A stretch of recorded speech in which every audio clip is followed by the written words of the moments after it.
Hola amigos, bienvenidos a Inmigración y Algo Más, un programa creado por Filici Palacio Immigration Services, Claudia Palacio y Vilma Filici. Para brindarles información acerca del mundo de inmigración, los cambios y cuando las personas llegan al país, cómo son afectados por la experiencia migratoria. Y hoy tenemos un programa interesantísimo sobre la parte de empleo, cómo abrirnos camino cuando llegamos a Canadá como residentes permanentes, cómo conseguir ese primer trabajo. Y tenemos a Paola Solórzano, que es una career coach, y tenemos a Edwin Betancourt, un ingeniero eléctrico colombiano que llegó a Canadá hace 10 años y hoy en día tiene sus 3 licencias en el área de electricidad. Que me parece excelente porque ellos van a compartir sus historias, o el señor va a compartir su historia, para ayudar a las personas recién llegadas a poder seguir su ejemplo. A entender el proceso. Es que llegar a Canadá no es sencillo. Todo el proceso de desarraigo que hay cuando una persona emigra hace que rompa con todos sus vínculos y que tenga que enfrentarse a algo nuevo, pero sí se puede. Hoy tenemos a Paola y a Edwin para mostrarnos cómo.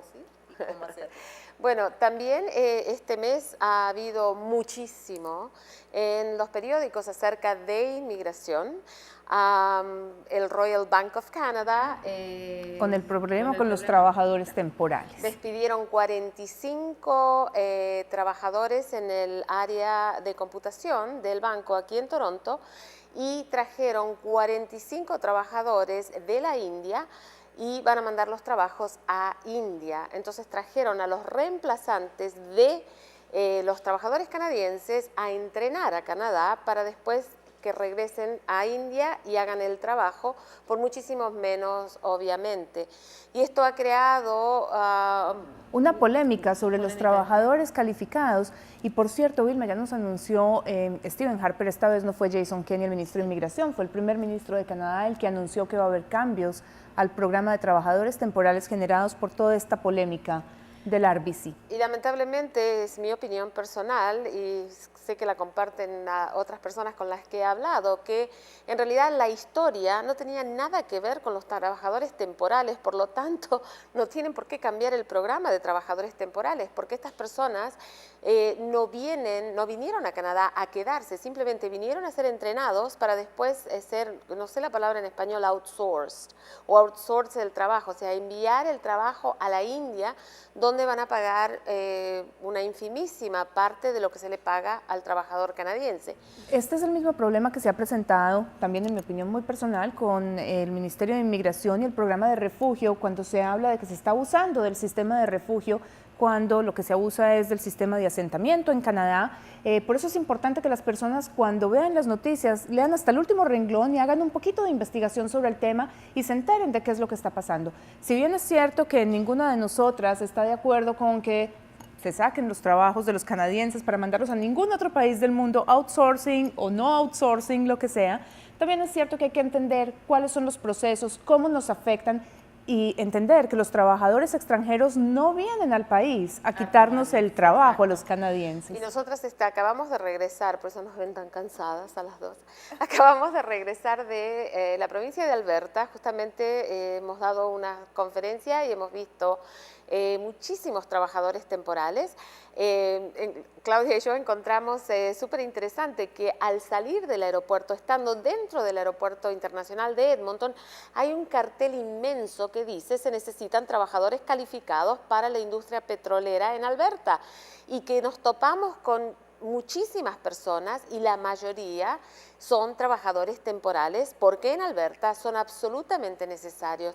Tú hiciste investigación acerca de los trabajos, ¿verdad? Sí, estuvimos mirando muchísimo en internet qué posibilidades había y definitivamente en Alberta hay de todo. Están buscando personas para el área de aseo, están buscando soldadores, están buscando plomeros, están buscando personas para ir a trabajar en el área obviamente de minería y de petróleos. Es una locura realmente lo que se está necesitando en Alberta. British Columbia va por el mismo camino y Manitoba, las provincias de los prairies. El problema que tenemos es que cuando las personas llegan a Canadá, es un 33% más o menos es lo que nos dice ahora el Ministerio de Inmigración, que se radican en la provincia de Ontario. Entonces, en Ontario conseguir trabajo es mucho más difícil que en las otras provincias. Especialmente en este momento estamos viendo una cantidad increíble de personas que vienen de Europa, particularmente de España, y están llegando a Ontario también, y en realidad provincias como Saskatchewan, provincias como Alberta y British Columbia necesitan de las habilidades de estas personas que están llegando, y si consiguen una oferta de trabajo, si se consigue permiso del Departamento de Recursos Humanos, pueden aplicar para la residencia permanente muy fácilmente. Claudia y yo nos quedamos súper sorprendidas de que las personas que están trabajando en las categorías C y D del NOC, que son las categorías no calificadas, por cierto, o sea, las personas que no necesitan una educación postsecundaria para ejercer sus trabajos. O sea, la persona que está sirviendo el café en un Tim Hortons puede, si tiene la oferta de trabajo y si tiene conocimientos de inglés, hacer su trámite para la residencia permanente. Entonces las personas tienen que poder tomar provecho de estos programas y estas posibilidades. Y esperemos que el ministro, o sea, no haga desastre con el programa de trabajadores calificados. Esperemos que no, Vilma, porque realmente tenemos una necesidad inmensa de personas en Canadá, todas estas provincias de los prairies. Las personas que están acá en Ontario, por ejemplo, sin trabajo, o en las provincias del Atlántico, que tienen unos niveles de desempleo bastante altos, pueden moverse también a estas provincias donde hay una alta demanda de personal. Lo importante también es entender que residentes permanentes, ciudadanos o trabajadores temporales, no estamos aquí para competir por los trabajos de los unos o de los otros. No es que los trabajadores temporales vengan a quitarnos los trabajos que hay disponibles. Ellos, para poder venir al país, tienen que demostrar al empleador que no ha podido conseguir un residente o un ciudadano que haga su trabajo. Y otra cosa que quiero, y estoy segura que vos estás de acuerdo conmigo también, es recordarle a las personas que para casi todos los programas, yo diría que un 85% de los programas para poder obtener la residencia permanente en Canadá, en este momento requieren de conocimientos de inglés.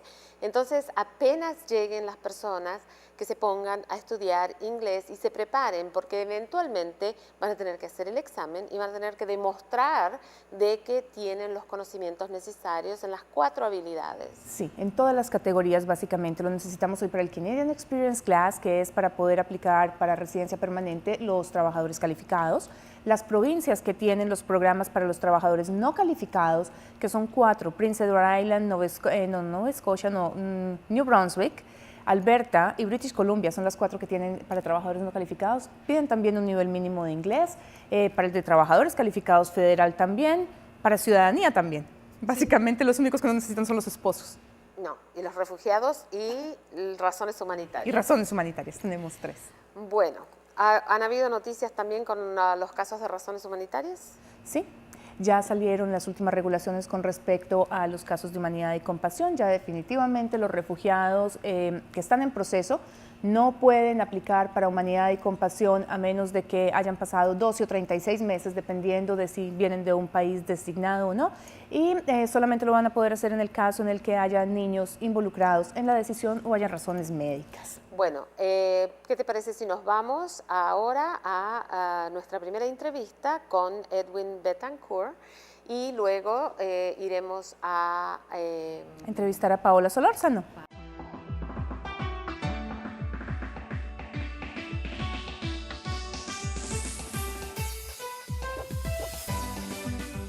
Y estamos ahora con Edwin Betancourt, ingeniero eléctrico, ¿verdad? Colombiano, que llegó a Canadá hace algunos años y ahora es un Master Electrician con todas sus licencias y todas las cosas en orden. Edwin, gracias por estar con nosotros y por compartir tu experiencia de cómo retomar tu carrera en Canadá.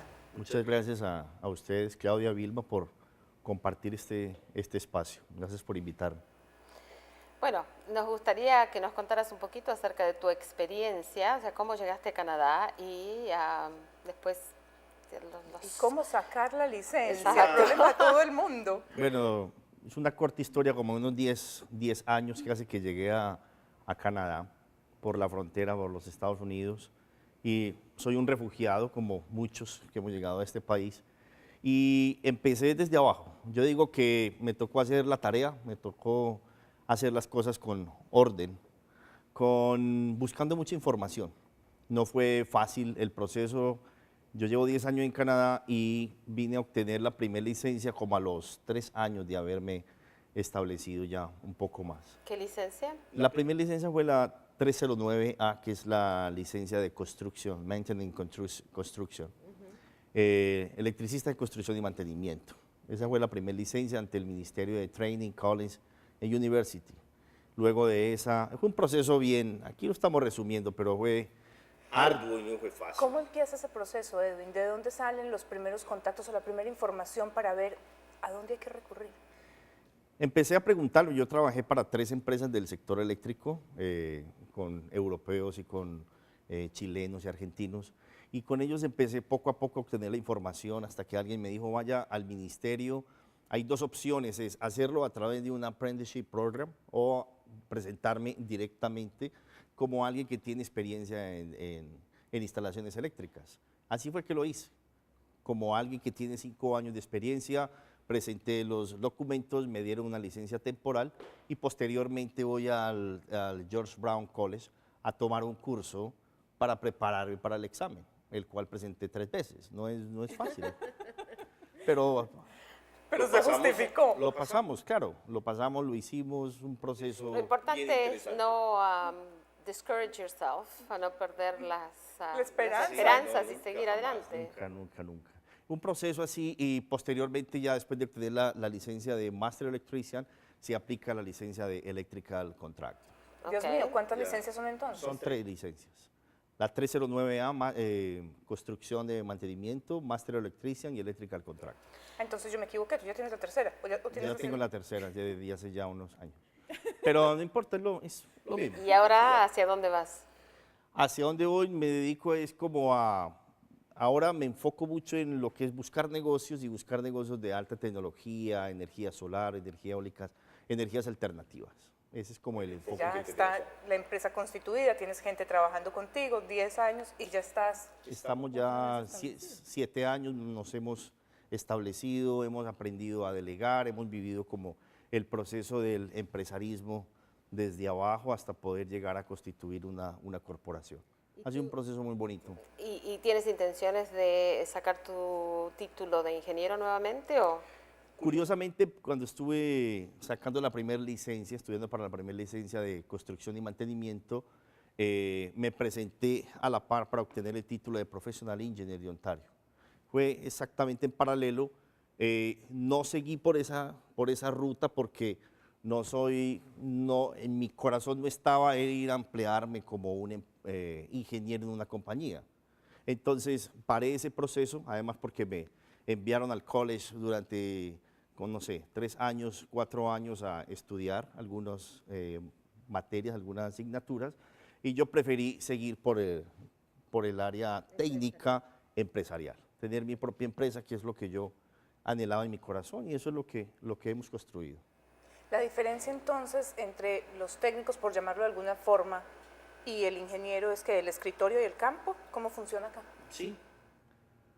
Yo tengo amigos, justamente hace como unos 8 años nos reunimos aproximadamente unos 20 ingenieros electricistas colombianos por primera vez para poder saber, pues para alguien que nos indicó cómo obtener la Professional Engineer de Ontario. De los 20 nos presentamos unos 12 y de los 12, 6 obtuvieron su título. Hoy por hoy trabajan en empresas grandes, ¿sí? Empresas multinacionales. Pero en el caso mío, yo me fui por el área técnica, siempre quise tener mi empresa, que eso era es mi pasión, el empresarismo y ayudarle a otras personas para que sigan rutas similares. ¿Y ese proceso que tan complicado es aquí? Construir empresa, ¿cómo se abre? ¿Qué recursos hay? No es fácil, hay que pagar un precio, como todo en la vida, salir de la zona de comodidad, tener mucha pasión, mucha disciplina, mucha perseverancia, tiene unas visiones muy claras de qué es lo que se quiere y para dónde se va. Pero es posible. Igual al inicio, en esa época tenía yo asistencia social, welfare, y le pedía a la trabajadora social que me enviara para un curso de cómo formar o cómo constituir una empresa en Canadá. Nunca lo pude conseguir por parte de la asistencia, pero me empezaron a dar indicaciones como los amigos, algunas personas con las que socializaba. El networking es supremamente importante. De ahí nació esto de constituir empresas. Si tuvieras que darle un consejo a ingenieros que acaban de llegar y que están viendo de qué manera pueden comenzar a trabajar nuevamente en sus profesiones, ¿qué consejo les darías?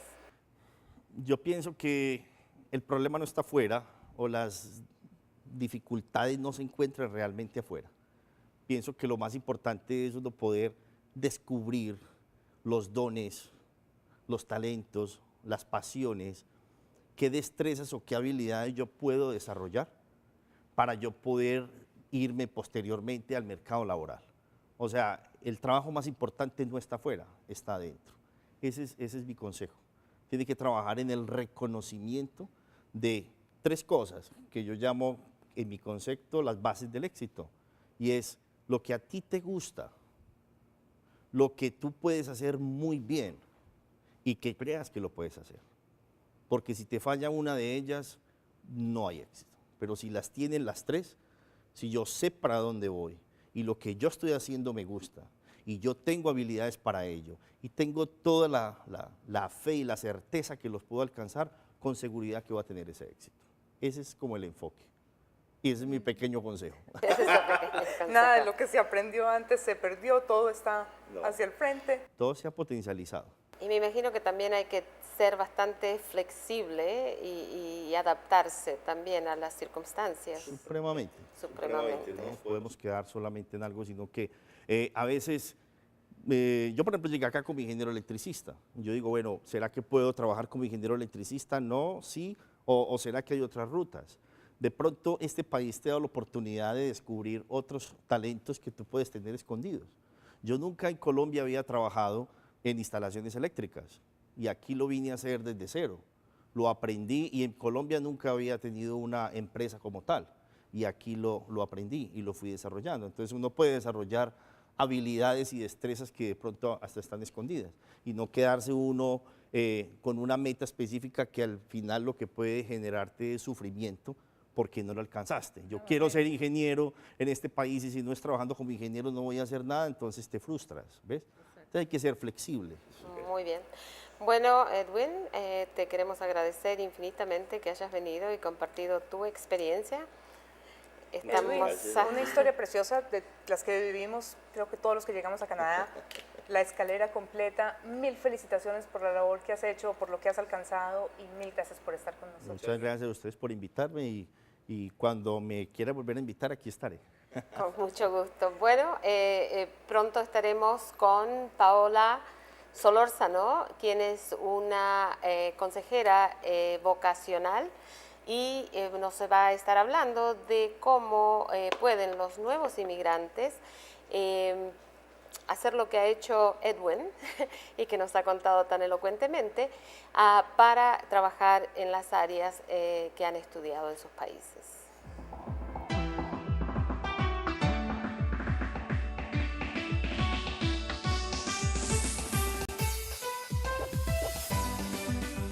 Y como les prometimos, está con nosotros hoy Paola Solórzano, que nos va a hablar un poquito del proceso para conseguir trabajo en Canadá cuando las personas recién llegan al país.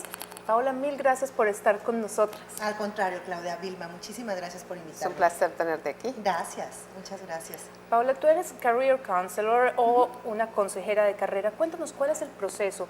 Cuando una persona llega aquí a Canadá, todo este complique que hay para poder conseguir el primer trabajo, el trabajo en el área en que la persona se ha desempeñado en su país de origen, ¿qué es lo primero que debe hacer una persona cuando llega a Canadá? Pues mira, son muchos pasos. Lo primero que la persona tiene que hacer es tener el dominio del inglés muy bien. Necesita poder hablar, escribir, leer y entender. Entonces, es muy importante ir a clases de inglés. Existe el programa LINC y este es muy, muy bueno para fortalecer el dominio de la lengua. Posteriormente, la persona necesita, dependiendo de la carrera que tenga en su país de origen, ya será si la persona necesita revalidar o tener estas credenciales. Se llama el Credential Assessment, entonces es la manera de validar para que pueda trabajar en esa misma profesión aquí en Canadá. Algunas veces será necesario que la persona también haga cursos aquí para actualizarse y, por ejemplo, en contabilidad. habrá que hacer algún curso de contabilidad en Canadá para que puedan hacer Aprender la ley taxable, me imagino. por ejemplo, a cómo se hacen las cosas aquí de acuerdo a la ley en Canadá. Ahora, sabemos que cuanto más estudios tenga la persona, cuanto más alto el nivel académico, más problemas tienen para encontrar trabajo en su profesión. ¿Qué consejo les puedes dar a, por ejemplo, un ingeniero, un arquitecto, médico, que llega a Canadá y quiere eventualmente poder regresar a hacer su trabajo? Sí, es una paradoja, Vilma, muy, muy interesante, que la persona tiene muchísima preparación y no consigue empleo y está trabajando en lo que se conoce como el empleo precario, ¿no? Que puede ser medio tiempo en alguna tienda de conveniencia, ¿no? Lo que yo quiero decir con esto es que sí, para una persona con más estudios es más complicado volver a la posición que tenía en su país de origen. Lo que la persona puede hacer es buscar estos programas de, voy a decir, de puenteo, en los que la persona vuelve a conectarse con su profesión. Esto lo puede conseguir a través de agencias del gobierno como Access Employment es una de ellas, JDS que mencionábamos hace un rato, Link también está, bueno, hay muchísimas agencias. Entonces, Qué pena, Paola, ¿tienen un tiempo límite las personas que recién llegan al país para entrar a estos programas? O si yo llevo 10 años en Canadá, puedo decir, bueno, yo quiero... depende del programa, Claudia. Puede ser que sí haya un tiempo límite, puede ser que seas candidata para un programa solamente los 3 primeros años de vivir en Canadá, pero puede ser que tengas aquí 10 y que sigas siendo candidata para ese programa. Ahora, mi consejo es siempre actúen lo más pronto posible, actúen en cuanto lleguen. Aparte de programas de gobierno, ¿qué otras formas tú crees que son convenientes que las personas utilicen para poder ingerirse en su área de trabajo? Pues mira, dependiendo de cuáles sean las metas a largo y a corto plazo de la persona, siempre es bueno tener un asesor de carrera o como se le conoce un career coach. El career coach lo que va a hacer es darte la pauta y ayudarte a que logres tus metas, muchas veces a que identifiques tus metas, porque podemos tener idea de que, bueno, yo quiero trabajar como ingeniero, pero esa es una meta, digamos, a largo plazo. ¿Cuál va a ser la meta de este mes para alcanzar mi meta a largo plazo? Entonces, mi meta de este mes va a ser enviar mis documentos a verificar, probablemente primero a traducir y después a que sean verificados. Esa va a ser mi meta del mes. Y así, subsecuentemente, va uno avanzando hacia su meta última, que es obtener un empleo en el área. ¿Qué piensas acerca de trabajo voluntario? ¿Te puedes Sí, por expandir supuesto. un poquito? Mira, aquí en Canadá hay algo con lo que también topamos con pared cuando somos nuevos en el país, que se llama la falta de experiencia canadiense. Entonces, los empleadores tienen desconfianza de contratar a una persona recién llegada porque esa persona no saben cómo se va a comportar en el lugar de trabajo. Entonces, no le dan la oportunidad. Para uno poder acceder a oportunidades de empleo, necesita uno dos cosas muy importantes que hemos identificado. Es el voluntariado y el networking o la red de contactos, y ambas van muy pegadas una con la otra. Uno llega aquí, no conoce a nadie, tienes a lo mejor 1 o 2 amigos, a lo mejor la familia inmediata, y es todo lo que tienes. Entonces tienes que expandir esas redes y hay que salir de la casa aunque esté haciendo muchísimo frío o lloviendo o haciendo muchísimo calor, que también es el caso, ¿no? Pero bueno, la cuestión es salir de la casa, hablar con gente y hablar con entre más gente, mejor. Paola, están las organizaciones profesionales por países, están las de las universidades que traemos de los países de origen, hay muchas acá, pero hay organizaciones más grandes a las que tú puedes recurrir. Por ejemplo, tú puedes hacer voluntariado como ingeniero en una asociación de ingenieros. ¿Es eso posible en Canadá o no se puede? ¿Cómo funciona? No, sí es posible. Y todo es en base a la manera, número 1, ¿cuál es tu meta? Y número 2, ¿qué también te puedas relacionar y qué también te atrevas a tocar puertas? Porque muchas veces no lo hacemos porque no nos atrevemos. Entonces estamos así con pues yo era contadora en mi país y aquí estoy trabajando en algo que no me gusta, pero no nos atrevemos a ir y prestar un voluntariado. Entonces, Y sí. yo creo que no tiene que ser necesariamente como ingeniero, puede ser como técnico, puede ser en algo relacionado en el área de ingeniería, pero que te va abriendo puertas, son pequeños pasitos, creo, que se tienen que dar. Existen muchos programas de mentoring, como el que mencionamos antes, el Jewish Vocational Services. El Congreso Hispano-Canadiense también tiene un programa de mentoring que lo hacen con el Maytree Foundation y es justamente para ayudar a las personas a dar ese pasito. Paso por paso, exactamente. Y es muy importante que toquemos esas puertas porque los servicios están ahí y a veces no llegan a nuestros oídos o estamos tan involucrados en nuestra vida del día a día que no prestamos atención a estos servicios. Entonces es importantísimo tocar esa puerta y prestar tu servicio de manera gratuita. Perdón, se conoce como voluntariado y voluntariado. Hay una cosa muy interesante cuando uno está escribiendo nosotros le llamamos currículum en Latinoamérica, en Canadá se conoce como resumen y hay diferencias muy importantes. Pero volviendo al punto, cuando uno está escribiendo su resumen y uno tiene una experiencia de voluntariado, digamos de un año, es una experiencia relevante. No importa que el trabajo no haya sido pagado, porque aquí el voluntariado se toma muy en serio. Entonces, si yo estoy prestando mi tiempo, digamos, en un banco de alimentos, vamos a decir 10 horas a la semana, es muy serio. Yo tengo que presentarme a una cierta hora, utilizar un cierto uniforme y atenerme a un cierto código de conducta. Sí. Estamos casi cortas de tiempo. ¿Hay alguna idea que puedas dar? Google, por ejemplo. Sí, Google es muy buen amigo. Le damos la profesión, ingeniero, busquen bridging, busquen palabras claves para acceder a este tipo de cosas. Pero lo mejor es salir de la casa y váyanse a un centro de empleo como Dixon Hall, como JVS, como Toronto Employment Services. Todos esos son riquísimos en recursos que podemos utilizar. Muy bien, Paula. Claudia y yo te queremos dar las gracias por haber venido y vamos a poner tus datos en la pantalla para las personas que se quieran contactar contigo directamente. Y Claudia, llegamos al final de este programa. Se nos volvió a acabar el tiempo. Le damos las gracias a nuestros televidentes y nos vemos la próxima semana en Inmigración y algo más.